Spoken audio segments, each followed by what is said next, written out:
కడలిపై నడిచిన పాదాలు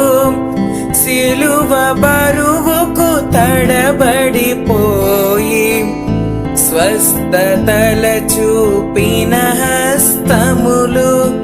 సిలువలో శీలతో వ్రేలాడే ఇంత ఘోరము మోపిన నేరము నేను చేసిన పాప భారము ఇంత ఘోరము మోపిన నేరము నేను చేసిన పాప భారము మోయలేని భారమంతా సిలువలో మోసావు నీకు నాకు దూరమంతా కల్వరి